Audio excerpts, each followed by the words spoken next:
বিসমিল্লাহির রহমানির রহিম। আসসালামু আলাইকুম রহমতুল্লাহ। হাইব্রিড সলিউশন বিডির পক্ষ থেকে স্বাগতম। এটা এক্সিও হাইব্রিড 2015 মডেলের গাড়ি। গাড়িতে সমস্যা হলো গাড়িটা স্টার্ট হচ্ছে না। গাড়িটাকে রেডি করার জন্য ট্রাই করলে প্রথমে রেডি হয় এবং ইঞ্জিন স্টার্ট করার ট্রাই করে, বাট ইঞ্জিন স্টার্ট করতে পারে না এবং মাল্টি ইনফরমেশন ডিসপ্লেতে এরর মেসেজ চলে আসে। এখন আপনাদেরকে আমি দেখাবো কি ধরনের সমস্যা হচ্ছে গাড়িতে। গাড়িটাকে স্টার্ট করার জন্য ট্রাই করতেছি, গাড়িটা এখন কিন্তু রেডি হলো। ইঞ্জিন স্টার্ট করার জন্য ট্রাই করতেছে, কিন্তু ইঞ্জিন স্টার্ট হলো না। মাল্টি ইনফরমেশন ডিসপ্লেতে এরর মেসেজ চলে আসলো। যেহেতু জাপানি ল্যাঙ্গুয়েজে এরর মেসেজটা আসছে, সুতরাং এই মেসেজগুলোকে যদি আমি ট্রান্সলেট করি ইংরেজিতে, তাহলে যে মেসেজগুলো আসতেছে পর্যায়ক্রমে hybrid system failure, pre crash system failure এবং ব্রেক সিস্টেম চেক। মূলত কেন এই সমস্যাটা হয়? হাইব্রিড সিস্টেমে অথবা হাইব্রিড ব্যাটারি প্যাকের সমস্যা হলে এই ধরনের সমস্যা হয়। যখন হাইব্রিড ব্যাটারি প্যাক উইক হয়ে যায় অথবা এক বা একাধিক ব্যাটারির ব্লক একেবারে ড্যামেজ হয়ে যায় বা চার্জ কমে উইক হয়ে যায়, তখন এই ধরনের সমস্যা দেখা দেয়। গাড়িটি স্ক্যান করতেছি এবং স্ক্যান রিপোর্টটি দেখতে শিওর হয়ে যাব এবং স্পষ্ট বুঝতে পারবো কেন এই সমস্যাটা হয়েছে। আমরা হাইব্রিড কন্ট্রোল ইউনিট ও এবিএস এ ফল্ট কোড পেয়েছি।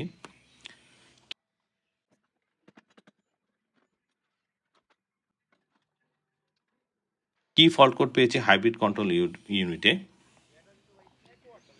যেই ফল্ট কোডটি পেলাম P3000 ব্যাটারি কন্ট্রোল সিস্টেম। এই কোডটি আসে হাইব্রিড ব্যাটারি প্যাক উইক হয়ে গেলে অথবা হাইব্রিড ব্যাটারির কোনো ব্লক একেবারে বসে গেলে বা ড্যামেজ হয়ে গেলে বা ভোল্টেজ একেবারে কম হয়ে গেলে এই কোডটা স্টোর হয়। এটিসি কোডের ফ্রিজ ফ্রেম দেখলে ব্যাটারির কি অবস্থা সেটা আমরা বুঝতে পারবো।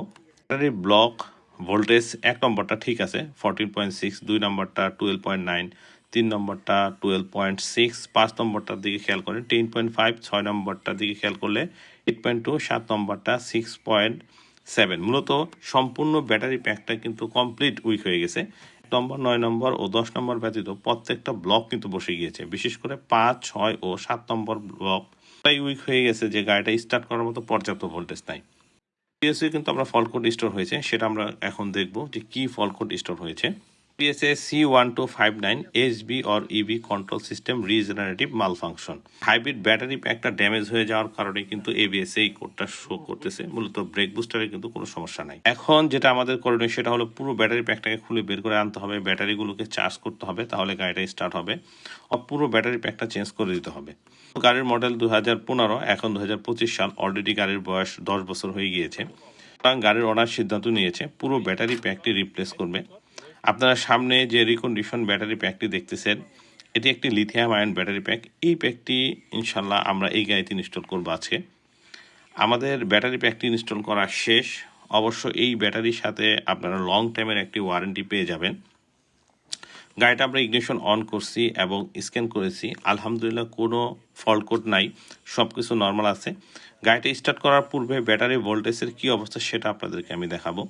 কেউ যদি গাড়ি স্টার্ট করে ফেলি তাহলে করে ব্যাটারির ভোল্টেজের কী কন্ডিশন সেটা আপনারা বুঝতে পারবেন না। অর্থাৎ ব্যাটারি স্টার্ট করার পূর্বে ব্যাটারির হেলথের কন্ডিশন এবং স্টার্ট করার পর অর্থাৎ যখন চার্জ হবে ওই অবস্থায় ব্যাটারির হেলথের কী কন্ডিশন, দুই দেখলে আপনারা ব্যাটারির অ্যাকচুয়াল হেলথ কী তা বুঝতে পারবেন। ব্লকের ম্যাক্সিমাম ও মিনিমাম ভোল্টেজের পার্থক্য খুবই মিনিমাম, যা একটি ভালো ব্যাটারিকে নির্দেশ করে।